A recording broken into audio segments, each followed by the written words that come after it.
ఇక్కడ ఒక పాజ్ అడుగుతాను మ్యామ్.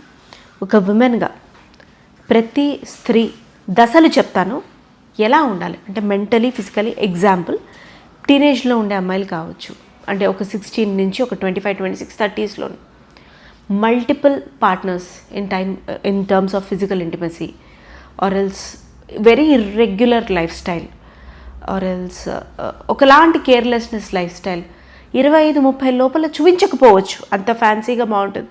బట్ ఒక దశ వస్తుంది వేర్ బయట చెప్పకపోయినా యూ విల్ ఫీల్ అరే what I have done with my life, had it not been like this the other way around ఇంకా బెటర్గా ఉండే కదా.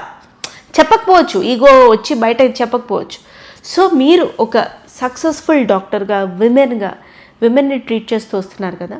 సో టీనేజ్ నుంచి మొదలుకొని ప్రతి విమెన్ ఎలా ఉండాలి, physically, mentally, food habits, health habits, తనని తాను ఎలా చూసుకోవాలి? గుడ్ క్వశ్చన్ అండి.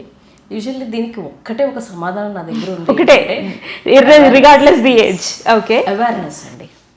ఇప్పుడు మనం అనుకుంటున్నాం పిల్లలకి ఏం తెలియదని, కానీ పిల్లలు చాలా స్మార్ట్ ఉన్నారు. Especially if you talk about Gen Z, వాళ్ళు దే నో ఎవ్రీథింగ్, బట్ వాళ్ళకి కంట్రోల్ అనేది పోతుంది. That is very much important. So ఇప్పుడు ఏమైందంటే అందరికీ అన్నీ తెలుసు, మనం ఏమీ కూర్చోబెట్టి ఇది తప్పు ఇది కరెక్ట్ అని చెప్పే పరిస్థితి ఎక్కడా లేదు. But we should make them understand. మనకి ఒక నాలెడ్జ్ పెంచుకోవడంతో పాటు మన కంట్రోల్ ఏంటి అనేది తెలియాల్సిన ఇంపార్టెంట్ చాలా చాలా ఉంది.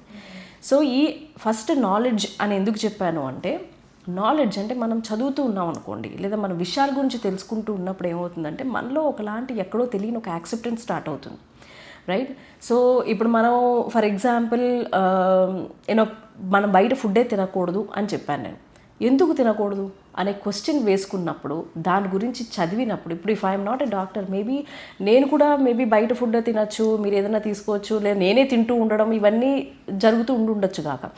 ఎప్పుడైతే మనం దాని గురించి చదువుతామో మనకి తెలియకుండా మనలో ఇంత జరుగుతోంది, సో వై షుడ్ వి అనే ఒక కాన్షియస్నెస్ వస్తుంది.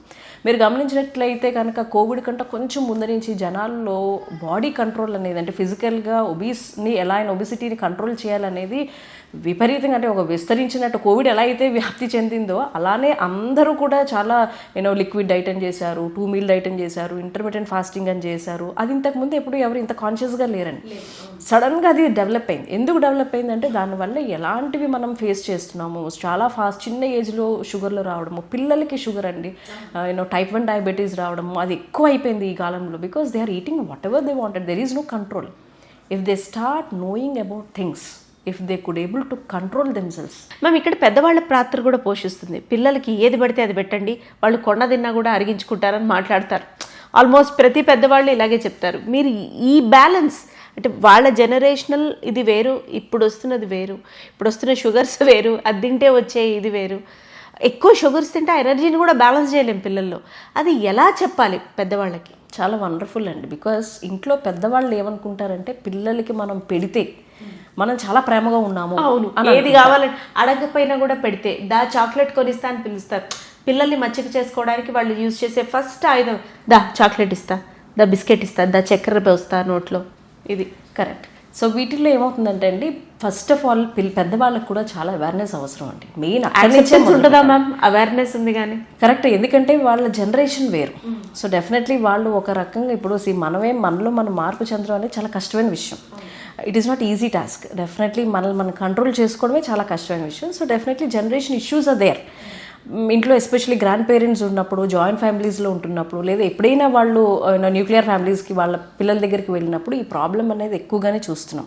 ఈవెన్ అంతెందుకు, మీరు ఒక ఉదాహరణ కూడా చెప్తాను.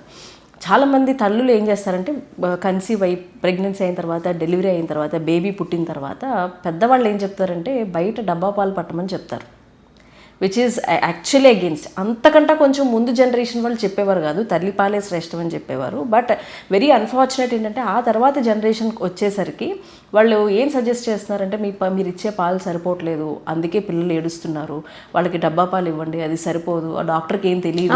అవును అవును, అంటే డాక్టర్ని మించి వీళ్ళకి ఉన్న నాలెడ్జ్ డాక్టర్లు వంద చెప్తారు. సో ఇలాంటి సంభాషణలు ఎన్నో విని ఉన్నాను నేను కూడా. సో బట్ ఈవెన్ ఇప్పుడు చదువుకుంటున్న అమ్మాయిలు కూడా వాళ్ళకి ఆ వాయిస్ ఉండాలి. No, what is right, what is wrong. ఇప్పుడు ఆ వాయిస్ లేకుండా వాళ్ళు దాన్ని ముందుకు తీసుకెళ్ళలేకపోతే నువ్వు తెలిసి నీ బిడ్డకి నువ్వు విషయం ఇస్తున్నట్టే, రైట్? సో డెఫినెట్లీ ఆ అవేర్నెస్ అనేది ఉండాలి, ఆ స్ట్రాంగ్ వాయిస్ ఉండాలి, వాళ్ళకి అర్థం అయ్యేటట్టు కూడా మనం చెప్పే ప్రయత్నం చేయాలి. వాళ్ళు వినకపోయినా it is definitely an entire నేను ఒక మొత్తం ఆ ట్రాకే వేరు ఇప్పుడు మనం జరిగే discussion, because that is all about their own behaviours. ఇప్పుడు జనరేషన్ టు జనరేషన్స్ బిహేవియర్ అనేది మారిపోతుంది. మనం ఉన్నట్టు నెక్స్ట్ జనరేషన్ లేరు. ఆ నెక్స్ట్ జనరేషన్ ఆల్ఫా అసలు వాళ్ళు దే నోస్ ఎవ్రీథింగ్, అంటే చాలా మార్పు చెందుతూ వెళ్ళిపోతుంది ఈ లోకం, జనాలు చాలా ఫాస్ట్గా. సో డెఫినెట్లీ మన వరకు మన పిల్లలకి మనం చెప్పడం, ఆ వాయిస్ మనకి కంపల్సరీ ఉండాలి.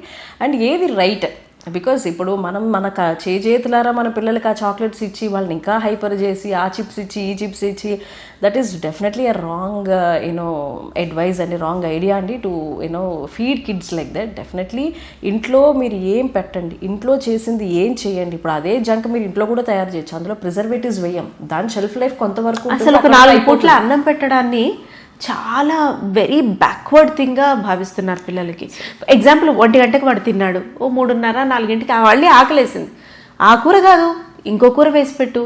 దాన్ని ఇప్పుడు పక్కనున్న మదర్స్ అండ్ పక్కనున్న వాళ్ళే, ఓ గాడ్ నువ్వు ఎంత చెత్త ఇస్తున్నావు వాడికి, దాని బదులు స్మూదీ చేసి ఇచ్చేయి, తెప్పించేసేయి, 10 నిమిషాల్లో ఆర్డర్ వస్తుంది, ఇట్స్ వెరీ హైజీనిక్, వీళ్ళు అసలు ప్రిజర్వేటివ్స్ వేయరని ప్యాకెట్లో దొరికే కర్డ్స్ ఇవన్నీ కూడా తింటారు, ప్రోటీన్ అనుకుంటూ. ఇంత మిస్కన్సెప్షన్ అనిపిస్తుంది. కరెక్ట్ అండి, కరెక్ట్, చాలా చాలా బాగా చెప్పారు. ఇప్పుడు ఈవెన్ నేను కూడా నా బాబుకి నేను అలానే ఇస్తాను. మార్నింగ్ బ్రేక్ఫాస్ట్, మధ్యాహ్నం లంచ్, ఈవినింగ్ ఆకలిస్తే మళ్ళీ అదే ఫుడ్ ఇస్తాము, నైట్ కూడా డిన్నరే.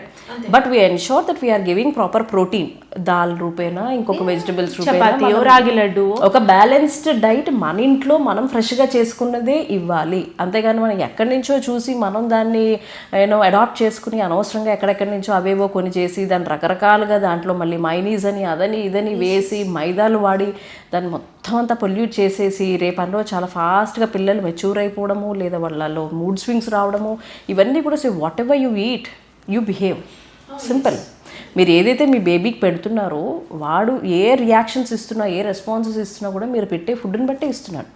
So definitely that is also very wrong అండి. అంటే బయట జంక్ ఇచ్చేయడము పిల్లలకి, మా పిల్లలకి ఇలా ఎందుకైంది, ఎందుకు షుగర్ వచ్చింది అనడం, చెప్పినప్పుడు అర్థం చేసుకోకపోవడం, దెన్ వచ్చిందని బాధపడడం, దిస్ ఈజ్ ఆల్వేస్ బట్ ఎక్కడ ఇప్పుడు ఇలాంటి వాళ్ళు చాలా తక్కువ మంది అయిపోయారు. అంటే ఇంట్లోనే వండుకుని తినేవాళ్ళు తక్కువైపోయారు, బయట ఫుడ్ మీద డిపెండ్ అయ్యే వాళ్ళు ఎక్కువైపోయారు.